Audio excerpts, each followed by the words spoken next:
বিয়ে করব, গার্লফ্রেন্ড আছে কার কার দেখি হাত তোলো। মাশাআল্লাহ, সাহস আছে ওদের, বুকের পাটা আছে। হাত দাও বেটা। এই গার্লফ্রেন্ড বয়ফ্রেন্ডের সাথে আমাদের কোনো সম্পর্ক, আমরা বিয়ে করব। কি করব? বিয়ে করব। চেয়ারম্যান সাহেব বিয়ে করাই দিন, এগুলো আপনার দায়িত্বে দিয়ে গেলাম। এই গার্লফ্রেন্ড বয়ফ্রেন্ড এগুলো ইসলামের কালচার নয়। বিয়ের চেয়ে ভালো কাজ পৃথিবীতে হতে পারে? বিয়ে করতে গেলেই বাপে বলে আগে নিজের পায়ে দাঁড়া। তো এতদিন ও কার পায়ে দাঁড়াইছে? ছেলে মেয়েদেরকে সাহস দেন, ছেলেও পড়বে। ওই যে একজন চিল্লান দিয়ে উঠছে, ওর কমন পড়ছে, কমন পড়ছে। মাশাআল্লাহ।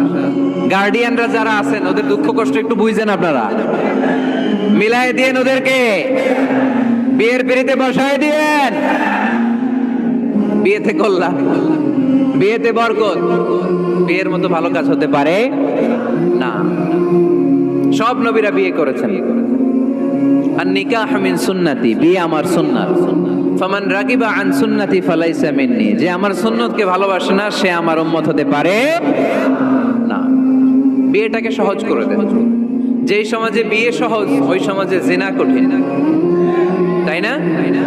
যেই সমাজে জিনা সহজ ওই সমাজে বিয়ে কঠিন। আমাদের সমাজে জিনা করা সহজ, বিয়ে করতে লাগে 10 লাখ, জিনা করতে লাগে 1000। ঠিক কিনা?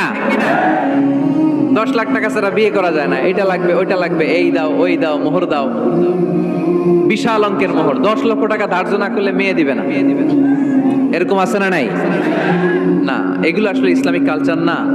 ছেলের বাবা মেয়ের বাবা উভয়কে আমি বলি বিয়েটা সহজ করে দেন, সহজ করে দেন। ছেলে পড়াশোনা করুক, সমস্যা নাই, মেয়েও পড়ুক, কিন্তু তারা পবিত্রভাবে তাদের সম্পর্ককে মেনটেন করুক। ঠিক কিনা? তাদের এই যৌবনের তাড়নায় যে পাপের সাথে জড়াবে তার পার্সেন্টেজ গুণা বাবা হিসেবে আপনার কাঁধেও আছে না নাই? এজন্য বাবারা সাবধান, মায়েরা সাবধান, বিয়েটাকে সহজ করেন। এই এলাকার যুব সংঘ যারা আছো, তোমরা একটা ক্যাম্পেইন করবা এই মাহফিলের পরে, টাইমলি ম্যারেজ ক্যাম্পেইন। সময় মতো বিয়ে দিতে হবে, দেরি করা যাবে। বাপ মা বুঝে না, একজনকে হুজুর আব্বাই বুঝে না। গার্ডিয়ান যারা আছেন একটু সদয় হন।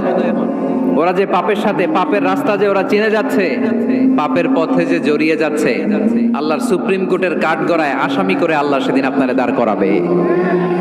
ওয়াল্লাযীনা হুম লিফুরুজিহিম হাফিজুন, দে গার্ড देयर প্রাইভেটস। মুকদ্দামাতুল হারামে হারাম, এট এ গ্ল্যান্স। একটা নারীর দিকে চোখ পড়ে যাওয়া এটা হারাম না, কিন্তু এই চোখ পড়ার কারণে এটা জেনার দিকে নিয়ে যাবে, এজন্য এটাকেও হারাম করেছে কে? মুকদ্দামাতুল হারামে হারাম। এই নজরটা বড় খারাপ। আর নাযার সাহামুন মাসমুমুন মিন সিহামি ইবলিস, এই নজর হচ্ছে শয়তানের বিষ মাখানো তীরের মধ্যে থেকে একটা ভয়ঙ্কর তীর।